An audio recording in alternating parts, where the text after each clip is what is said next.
Welcome to Elementary Math Chat, a podcast for all elementary math teachers looking for ideas and support when it comes to teaching elementary math. I'm your host, Anna Marie Kretzy from Kretzy Creations, and after 20 years of teaching 4th and 5th grade math, I am ready to share my experiences in the classroom to help improve yours. Whether you are a brand new teacher, new to teaching math, or simply looking for a change, join me each week as we discuss all things elementary math. Let's get started. Hello, everyone, and welcome to another episode of Elementary Math Chat.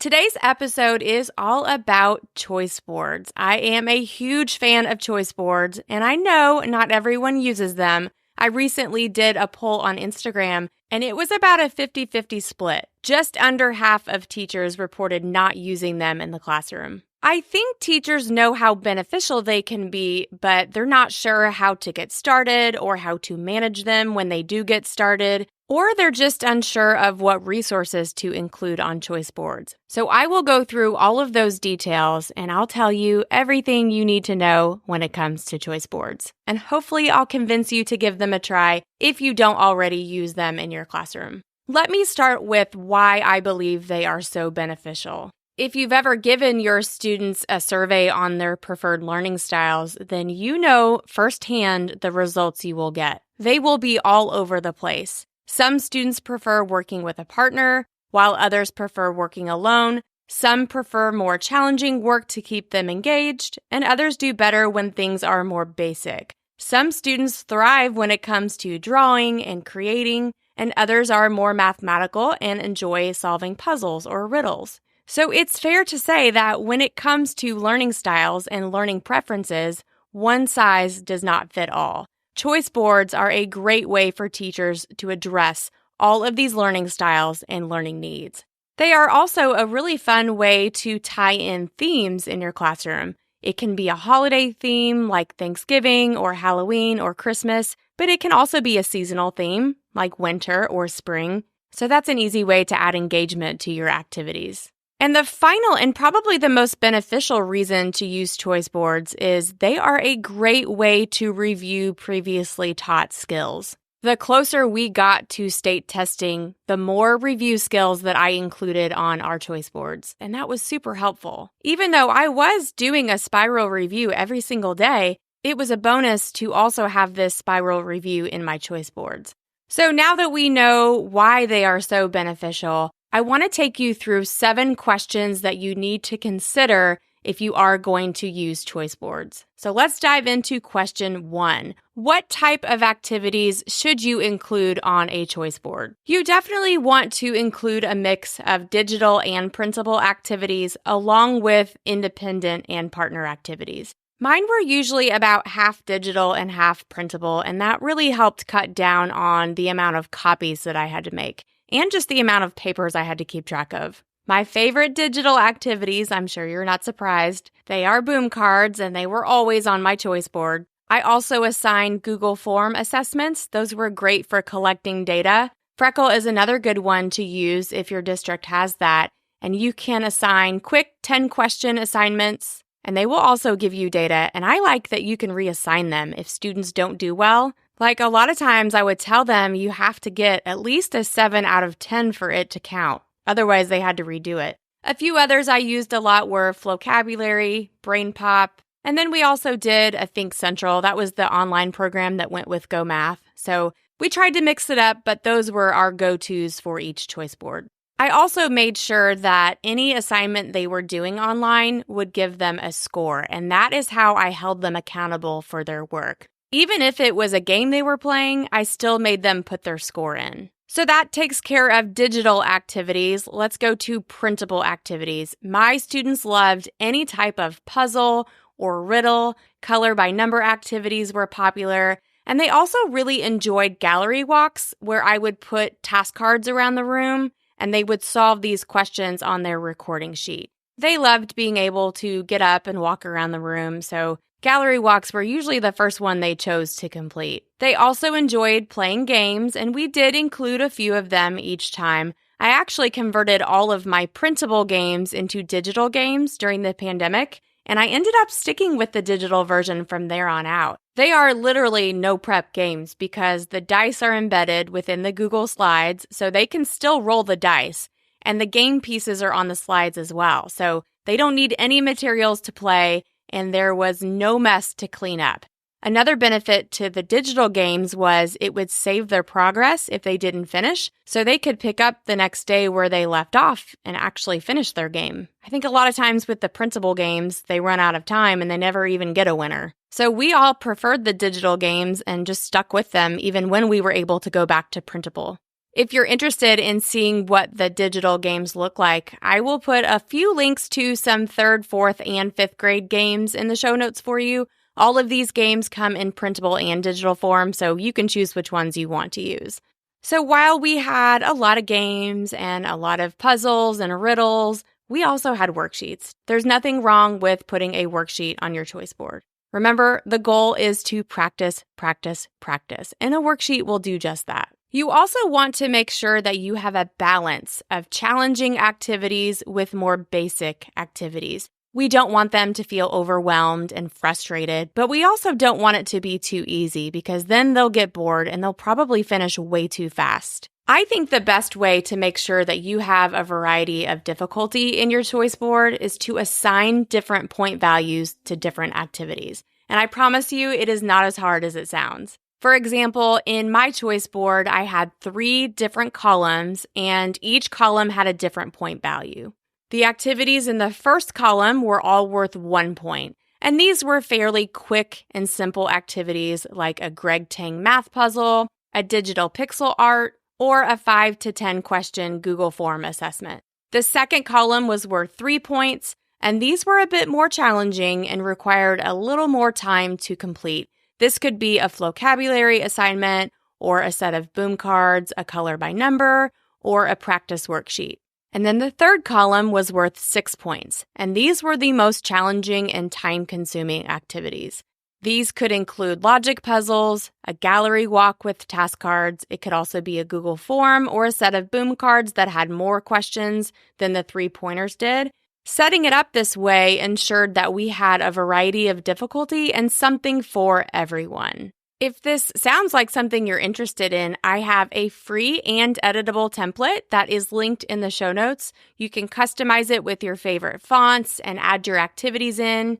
And I've even included 2 versions. One version has room for 12 activities and the other has room for 6. So if you're wanting to use it for an entire chapter, definitely use the one with 12 boxes. But if you prefer a weekly choice board, then I would use the one with 6. All right, well, that was a long answer to number 1, so let's go on to number 2. I promise these next few will go a lot faster. The second question you need to consider is, where are you going to find these activities? Well, I am so glad you asked because if you remember in episode 2, I mentioned my lesson plan guide, and this guide includes over 60 lesson plan ideas to choose from. When you download this guide, you'll notice that it's broken down into 3 parts. What to do before the lesson, during the lesson, and after the lesson. You'll want to look at the after the lesson section. Those will give you ideas of what kind of activities you can add to your choice board. That link will also be in the show notes if you missed it from episode 2. Like I said, these are just ideas of what you can add to your choice board. So if you are new to teaching or you're new to your grade level, make sure you reach out to your teammates. They may already have a lot of these resources. Also, reach out to your math coach, your gifted teacher, or even your administrators. They are part of your team too, and a lot of times they can use their school money to purchase resources for you.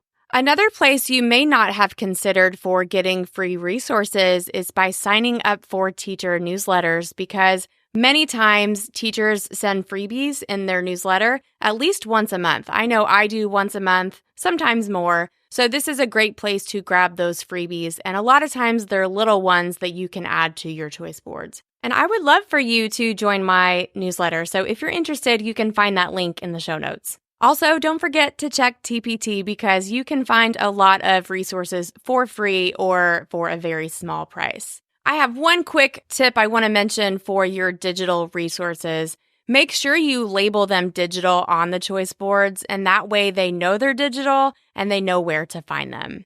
You'll also need to be really clear on the difference between partner activities and independent ones. They will want to work on everything with a partner, and that can get really loud. So make sure they know this one's independent, this one's partner. What I did for this is if it was a digital activity, I put that in parentheses after it. So I just put parentheses digital. If it was a partner activity, I would do the same. Let's move on to question 3, which is how long will each choice board last? I think most likely you'll choose either to swap them out weekly, monthly, or each chapter. I have done weekly, but I prefer to do them by chapter. That's what I did the last few years I was in the classroom. It just felt like a natural time for a beginning and end of a choice board, so I preferred doing it that way, but you can do it weekly too. You'll just have less on there. But that also means you're going to be collecting them more often and grading them more often. So you have pros and cons to both.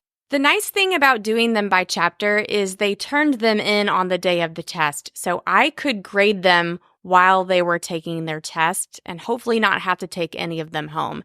I usually got the first set graded during the day and then only had to take one class set home. So that is a perk of doing them by chapter. Otherwise, you're collecting them every Friday. But again, you have less activities on the weekly ones and they won't take as long to grade. So it's up to you. Moving on to question 4. Will your activities be set up around the room or within a packet?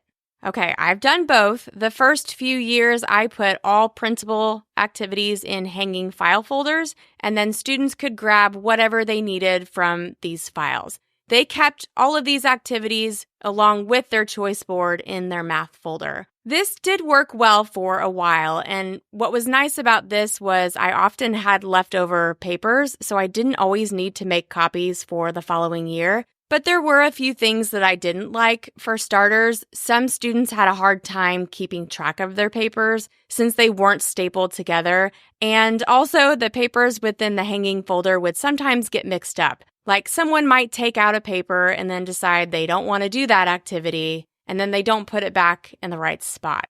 Plus, the file folders took up a lot of space in my cabinets when they weren't out and being used. This system actually worked better when I first used it during RTI time for the students who weren't in a group, and I would still recommend it for that, but it's not the best system to use for choice boards when you have multiple classes. Thankfully, in 2020, we thought of a much simpler system, and I'm not sure we would have thought of this had we not been able to share supplies. We also knew that students would probably be working from home at some point, so our hanging file system wouldn't work if they were trying to work from home. So we decided to make choice board packets instead. And I'm telling you, this made everything so much simpler. They were easy to copy, they were easy to pass out and collect, and they were easy to store. And students could work on them from home, which is exactly what we needed at the time. Even after the pandemic, it was helpful for students to be able to take them home just in case they fell behind because, some students just take a little bit longer to complete activities, or maybe they were absent a few days. So having that option to take them home and get caught up was nice. We even explained how choice boards worked during our Meet the Teacher night. I forgot to mention that in episode 3. So our parents knew exactly what to expect with choice boards, and they knew how they could help at home. I know they especially enjoyed it when they could play one of the games with their child. Remember, they were digital, so they could go online and play with them. I always told my kids to write down who won the game on their choice board, so it was fun to see who won when they played against their parents. They'd be like, I won, or Mom won, or Dad won. So that's something fun you can do as well.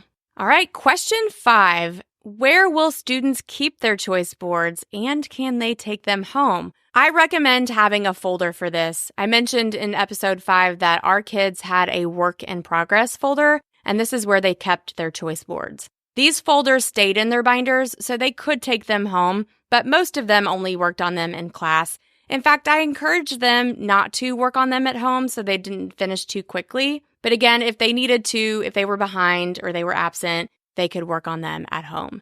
And that leads us to our next question, number 6. What will you do if students finish their entire choice board early? This did happen every chapter, so you will need to have some early finisher activities ready. I had an early finisher bin that had projects and puzzles that they enjoyed doing, but their favorite activity was to create a Google Slides presentation on a science topic we were studying. They had to get the topic approved by me, and that's an important tip because you want to make sure it's somewhat related to what you're doing in science. Now, these worked out well because there were a lot of times in science that I would have 2 to 3 minutes to spare, so I would let them present these projects during that time. I did keep a sign-up sheet, so when they were finished with their project, they would put their name down, and that way when I had a few minutes to spare, I would look at the list and call the next person to present. So that's a great early finisher activity, and it meant that I didn't have to copy anything or prep anything, so it's definitely one I recommend for you as well. All right, the final question, this is a big one. How will you grade choice boards? I'm going to share how I graded them, and you can certainly adapt this to what feels right for you. Like I said before, my activities were broken into categories worth 1, 3, and 6 points, and this added up to a total of 40 points. But I did not require them to complete all 40 points. That would be all 12 activities, and while some of them did that every single chapter, it just wasn't reasonable to have the same expectations for every single student. Instead, I gave them a minimum number of points that they had to earn, and that's what they would be scored on.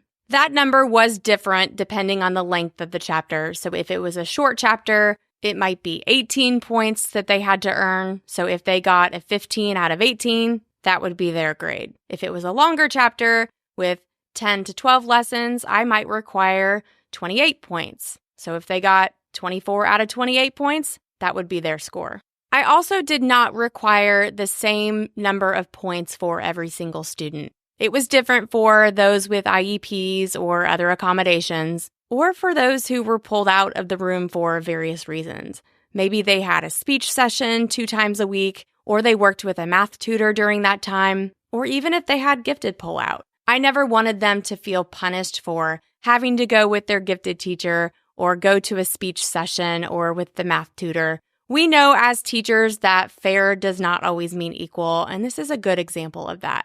A couple other things when it comes to grading. You are going to have students that finish the whole choice board or that do more than they have to. So what we did in that situation is we ended up counting them as bonus points, and we added those points to their test score. Every extra 4 points that they earned on their choice board equaled 1% that was added to their test. Usually 4 to 5% was the maximum percentage they could earn, and this was a big motivator for them to keep going and keep working once they reached that minimum number. So for example, if 24 points was the required amount and they got to 24 but they still had 3 days left, they would keep working. They would want to earn those bonus points to add to their test score.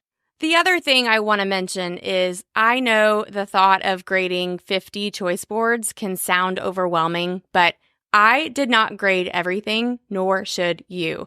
I just kind of looked through it and checked for completion, and if I could tell that they showed effort in completing their activities, I would give them the points. But if it was obvious that they were just rushing through to get it done, then I would not count it. But usually once they figured out that they wouldn't get the points if they just rushed through it, it didn't happen again.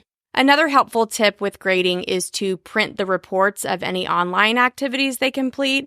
I did this for Google Form assessments, vocabulary assignments, as well as Freckle, and that made it really easy for me to write their scores down because on these assignments, there was a space to put their score. You can also just have them write their own score down. A lot of mine did that anyway, so if you think they'll be honest with this score, I say go for it. One of my favorite parts about choice boards is that students really do love them. They were so excited to flip through the activities every time they got a new one. Truly, their faces lit up when they saw the games they got to play, the puzzles they would solve, the new gallery walk that was up. It was like they were opening a present. So I hope I have convinced you to give choice boards a try. And that's going to take us to today's teaching tip of the week. This one is a really fun tip for your Monday morning meeting. Mondays were always the day that I allowed my students to share a few things about their weekend. And of course, they all wanted to share every single detail about their weekend. And I just did not have time for that, especially on a Monday. So I changed my Monday topic to be one word weekend. This meant that if they wanted to share about their weekend, they could only say one word about it. If their word was interesting enough, I would allow them to elaborate just a little bit, but I only did this for a couple students. So this put a little pressure on them to be creative and thoughtful when choosing their word. This activity allowed everyone to participate and share about their weekend, and it was really fun. It only took a few minutes, so it's a great way to save time on your Monday morning meeting. Well, friends, that is all for today's episode. Have a great week, and I will see you next Tuesday. Thanks for listening to today's episode of Elementary Math Chat. If you enjoy this podcast, it would mean so much if you could share it with a teacher friend to help spread the word, and subscribe or follow so you never miss an episode. For more information, be sure to check out the show notes with links to related blog posts and resources. Talk to you next week.